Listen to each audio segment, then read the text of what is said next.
नमस्कार दोस्तों, स्वागत है आपका हिंदी नॉलेज शो में। तो दोस्तों, जब भारत की अर्थव्यवस्था रैपिड रफ्तार से आगे बढ़ रही है, भारत का खजाना यानी कि विदेशी मुद्रा भंडार लबालब गले तक भरा हुआ है, तो फिर ये भारत का मार्केट गिर क्यों रहा है? क्या इसके पीछे भारतीय अर्थव्यवस्था का कोई खोट तो नहीं है?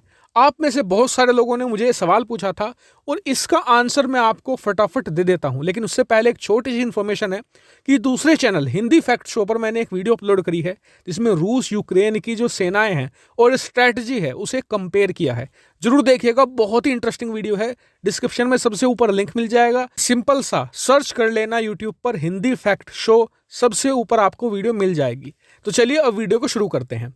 तो दोस्तों, भारतीय मार्केट गिरने की वजह है अमेरिका का फेडरल रिजर्व। जिस तरीके से भारत में रिजर्व बैंक है, उसी तरीके से अमेरिका के अंदर है फेडरल रिजर्व। अब हुआ क्या कि अमेरिका के अंदर महंगाई ने पिछले 80 साल का रिकॉर्ड तोड़ दिया है और लगातार बढ़ती ही जा रही है।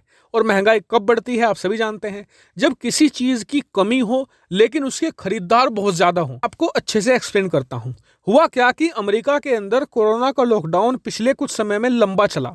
उसके बाद हुआ क्या कि अचानक से लॉकडाउन खुला, सारे बिजनेस अचानक से खोल दिए गए, जिस वजह से लोगों ने बाहर निकलकर खूब खरीदारी करनी शुरू कर दी। लॉकडाउन सिर्फ अमेरिका के अंदर खुला, बहुत सारे ऐसे देश थे जैसे कि चीन हो गया, ब्राजील हो गया, जहां से कच्चा माल अमेरिका पहुंचता है, वहां पर लॉकडाउन नहीं खुला था। ऐसे में अमेरिका की फैक्ट्रियों के अंदर सामान काफी कम मात्रा में बन रहा था और अमेरिकी लोग भारी मात्रा में सामान खरीद रहे थे।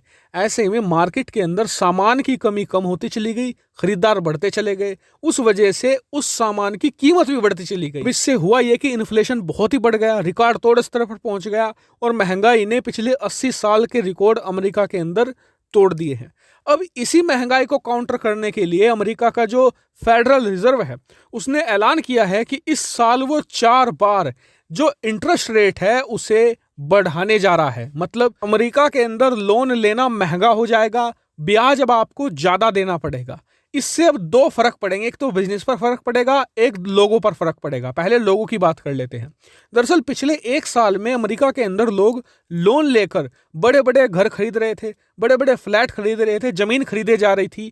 इसके अलावा लोग लोन लेकर पर्सनल यूज के लिए भारी मात्रा में सामान खरीदारी कर रहे थे। इसमें लोगों की गलती नहीं है, क्योंकि कोरोना काल में लोगों के दिमाग में ये बात आई कि कोरोना में लाखों लोग मारे जा रहे हैं, ऐसे में 2 पल की जिंदगी है, जी लो।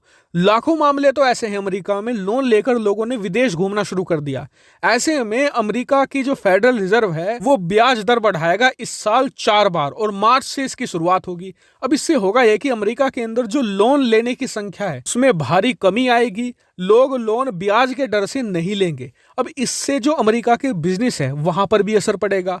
होगा यह कि जब लोग लोन नहीं लेंगे तो भारी मात्रा में अब तक जो खरीदारी हो रही थी और अमेरिका की कंपनियां जो चीजों को दाम बढ़ाकर बेच रही थी वो नहीं हो पाएगा, जिससे कि उनकी बैलेंस शीट पर असर पड़ेगा, उनके प्रॉफिट कम होंगे। और इसी का असर पड़ रहा है अमेरिका के स्टॉक मार्केट पर। लगातार अमेरिका का स्टॉक मार्केट गिरता ही जा रहा है और इसी का असर है कि भारत का स्टॉक मार्केट भी धीरे धीरे गिर रहा है। क्योंकि दुनिया भर के जितने भी स्टॉक मार्केट होते हैं, दुनिया भर का जो व्यापार होता है वो एक दूसरे से कनेक्टेड होता है। एक जगह गिरावट आती है, उसका असर आपको दूसरी जगह भी देखने को मिलेगा। ऐसे में यहाँ पर ना तो भारतीय अर्थव्यवस्था का कोई खोट है, ना ही कोई और इशू है। अमेरिका के फेडरल रिजर्व के कारण ही आपको इस पूरे साल भारत का स्टॉक मार्केट कभी आसमान में दिखेगा, कभी जमीन पर दिखेगा। अर्थव्यवस्था से इसका कोई खास कनेक्शन नहीं है। और अब मुझे पूरी उम्मीद है कि आपके सारे डाउट क्लियर हो गए होंगे। फिलहाल इस वीडियो में इतना ही। Thank you very much for watching video.